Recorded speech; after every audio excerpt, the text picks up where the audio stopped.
Hello बच्चों, आप सभी को मेरे चैनल पर स्वागत है। आज हम कक्षा 9वीं के विषय हिंदी क्षितिज किताब के पार्ट 1 दो बैलों की कथा का प्रश्नोत्तर आलोचना करेंगे। चैनल पर पहली बार आए हैं तो चैनल को सब्सक्राइब जरूर करें। पहला प्रश्न है, कांजी हाउस में कैद पशुओं की हाजिरी क्यों ली जाती होगी? उत्तर है, कांजी हाउस में उन पशुओं को रखा जाता था जो लावारिस होते हैं। एक प्रकार से उन पशुओं की देखभाल की जाती है तथा समय समय उनकी नीलामी भी की जाती है। वहाँ कुछ कारणों से पशुओं की हाजिरी ली जाती होगी। जैसे पहले पॉइंट पर हम लिखेंगे, पशुओं की संख्या का ठीक ठीक पता रहे। दूसरे पॉइंट पर हम लिखेंगे, पशुओं की सेहत की जानकारी तथा पहचान रखने के लिए। तीसरे पॉइंट पर हम लिखेंगे, आवारा उत्पात मचाने वाले पशुओं को अलग रखने के लिए। प्रश्न 2, छोटी बच्ची का बैलों के प्रति प्रेम क्यों उमड़ आया? उत्तर है, छोटी बच्ची का बैलों के प्रति प्रेम उमड़ने में कारण है। पहले पॉइंट पर हम लिखेंगे, छोटी बच्ची की मां मर चुकी थी। वह सौतेलेपन का दर्द झेल रही थी। वह मां से बिछड़ने का दर्द जानती थी। उसे लगा कि वे भी उसी के तरह अभागे हैं और अपने मालिक से दूर हैं। दूसरे पॉइंट पर हम लिखेंगे, जिस प्रकार छोटी बच्ची को उसकी सौतेली माँ पेट भर खाना नहीं देती थी, उसी प्रकार यहाँ हीरा मोती के साथ सौतेला व्यवहार किया जा रहा था। प्रश्न नंबर 3, कहानी में बैलों के माध्यम से कौन कौन से नीति विषयक मूल्य उभर कर आए हैं? उत्तर है, इस कहानी के माध्यम से नीति विषयक मूल्य उभर कर सामने आए हैं। वो है, इसको हम पॉइंट अनुसार लिखेंगे। पहले पॉइंट पर हम लिखेंगे, एकता में शक्ति होती है, अपने साथ साथ दूसरों का हित भी सोचना चाहिए। दूसरे पॉइंट पर हम लिखेंगे, सच्चा मित्र मुसीबत के समय किसी भी स्थिति में कभी साथ नहीं छोड़ता है। तीसरे पॉइंट पर हम लिखेंगे, समाज के सुखी संपन्न लोगों को भी अन्य वर्गों की भलाई में योगदान देना चाहिए। चौथे पॉइंट पर हम लिखेंगे, आज़ादी बहुत बड़ा मूल्य है। इसे पाने के लिए मनुष्य को बड़े से बड़ा कष्ट उठाने को तैयार रहना चाहिए। प्रश्न नंबर 4, प्रस्तुत कहानी में प्रेमचंद ने गधे की किन स्वभावगत विशेषताओं के आधार पर उनके प्रति रूढ़ अर्थ मूर्ख का प्रयोग न कर किसी नए अर्थ की ओर संकेत किया है? इसका उत्तर है, गधे को उसके सरल स्वभाव के कारण मूर्ख का पर्याय समझा जाता है। उसके स्वभाव में सहनशीलता भी देखने को मिलता है। इस कहानी में लेखक ने गधे की सरलता और सहनशीलता की ओर हमारा ध्यान खींचा है। प्रेमचंद ने स्वयं कहा है, सद्गुणों का इतना अनादर कहीं नहीं देखा। कदाचित इतना सीधापन संसार के लिए उपयुक्त नहीं है। कहानी में भी उन्होंने सीधेपन की दुर्दशा दिखलाई है, मूर्खता की नहीं। प्रश्न नंबर 5, किन घटनाओं से पता चलता है कि हीरा और मोती में गहरी दोस्ती थी? इसका उत्तर है, दो बैलों की कथा पाठ में एक नहीं बल्कि अनेक घटनाएं हैं जिससे पता चलता है कि हीरा और मोती में गहरी दोस्ती थी। जैसे इसको हम पॉइंट अनुसार लिखेंगे। फर्स्ट पॉइंट पर हम लिखेंगे, दोनों बैल हल या गाड़ी में जोत दिए जाते और गर्दन हिला हिलाकर चलते। उस समय हर एक की चेष्टा होती कि ज़्यादा से ज़्यादा बोझ मेरी ही गर्दन पर रहे। दूसरे पॉइंट पर हम लिखेंगे, दिन भर के बाद दोपहर या संध्या को दोनों खुलते तो एक दूसरे को चाट चाट कर अपनी थकान मिटा लिया करते। नाद में खली भूसा पड़ जाने के बाद दोनों साथ उठते, साथ नाद में मुंह डालते और साथ ही बैठते थे। एक मुंह हटा लेता तो दूसरा भी मुंह हटा लेता था।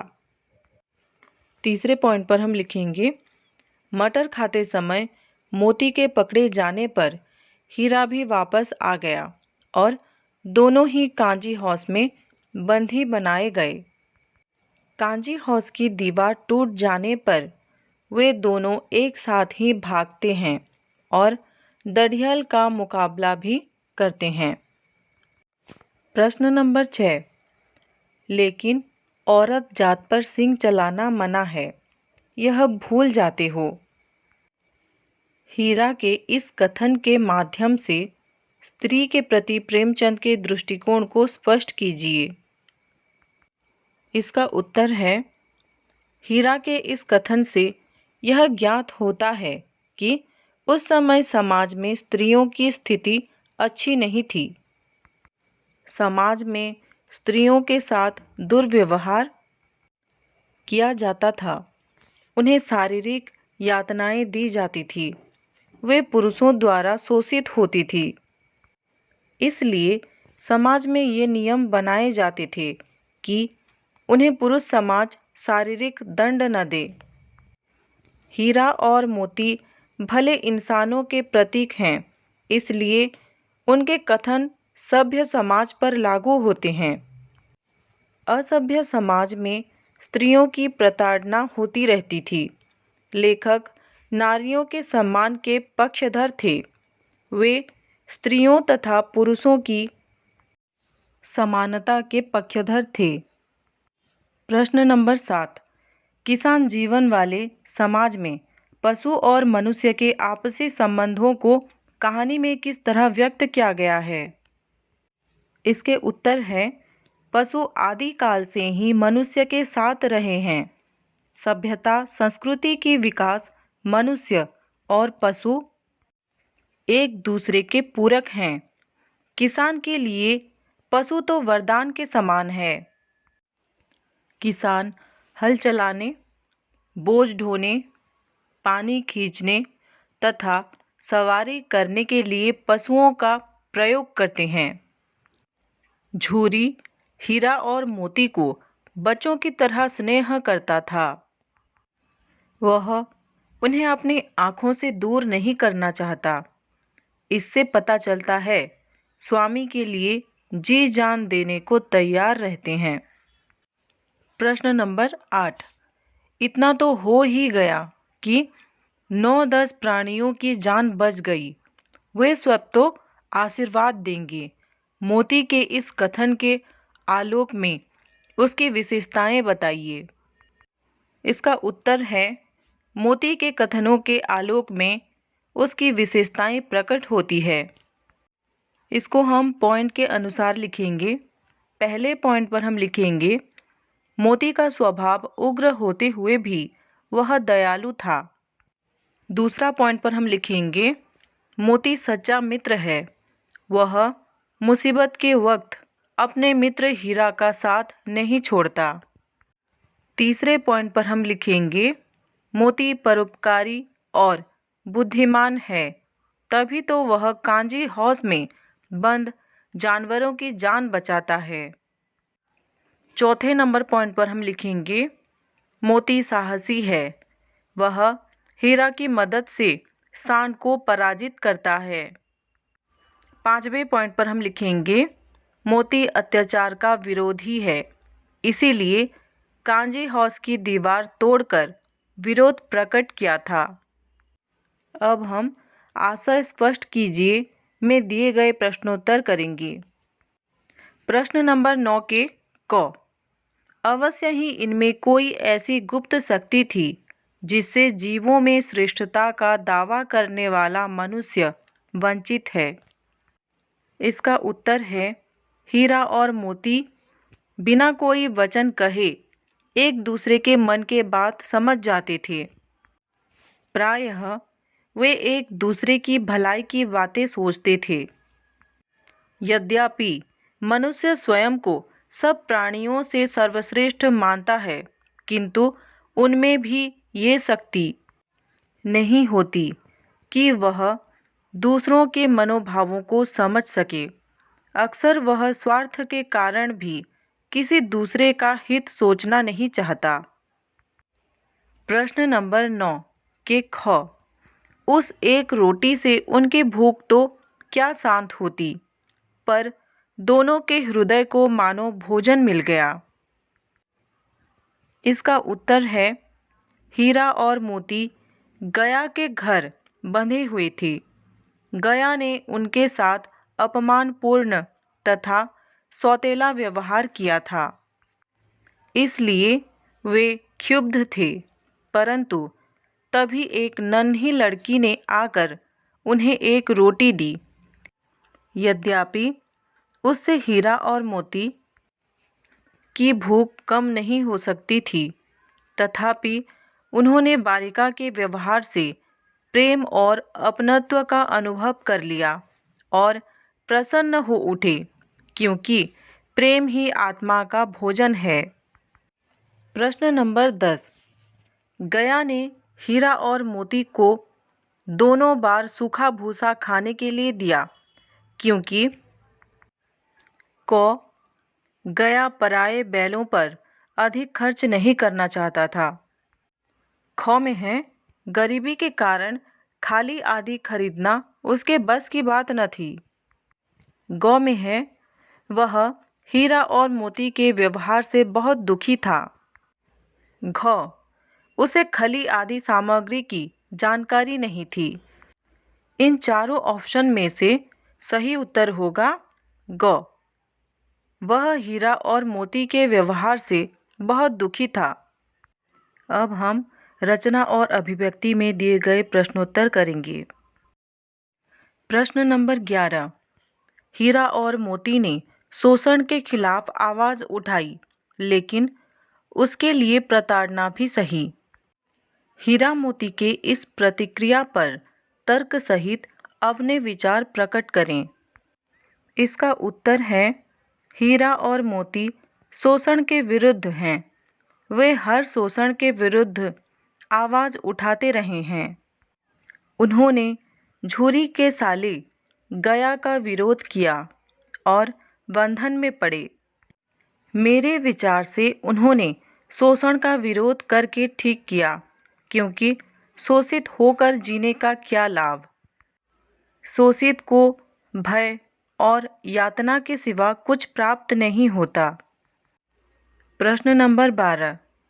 क्या आपको लगता है कि यह कहानी आज़ादी की कहानी की ओर भी संकेत करती है? इसका उत्तर है यह कहानी अप्रत्यक्ष रूप से आज़ादी के आंदोलन से जुड़ी है। यह कहानी दो बैलों से संबंधित है। दोनों बैल संवेदनशील और क्रांतिकारी भारतीय हैं। दोनों मिलकर आज़ादी पाने के लिए संघर्षरत रहते हैं। ये झूरी के घर से बहुत प्रेम करते हैं। उन्हें दूसरों के घर में रहना पसंद नहीं। वे अपने घर जाने के लिए हर बाधा का डटकर सामना करते हैं। भूखे प्यासे रहना पड़ता है, कैद में रहना पड़ता है। यह हमारे क्रांतिकारियों के उस संघर्ष याद दिला देते हैं जिसके परिणाम स्वरूप हमें आज़ादी मिली।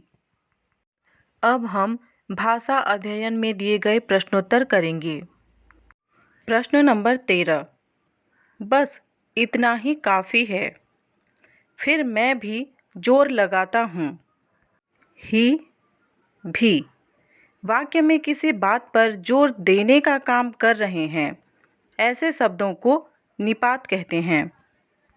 कहानी में से 5 ऐसे वाक्य छांटिए जिनमें निपात का प्रयोग हुआ हो। उत्तर है, अब हम ही निपात के उत्तर करेंगे। इसको हम 5 पॉइंट में लिखेंगे।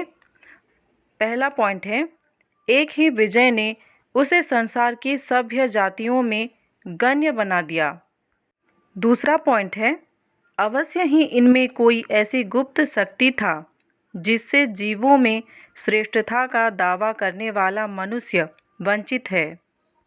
तीसरा पॉइंट है, नाद में खली भूसा पड़ जाने के बाद दोनों साथ ही उठते, साथ नाद में मुंह डालते और साथ ही बैठते थे।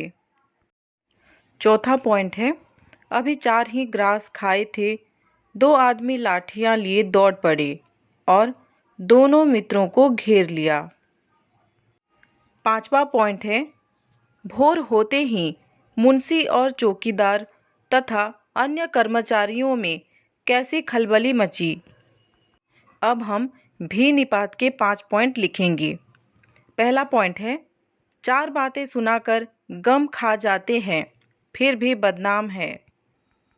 दूसरे पॉइंट पर हम लिखेंगे, कुत्ता भी बहुत गरीब जानवर है, लेकिन कभी कभी उसे भी क्रोध आ जाता है, किंतु गधे को कभी क्रोध करते नहीं सुना।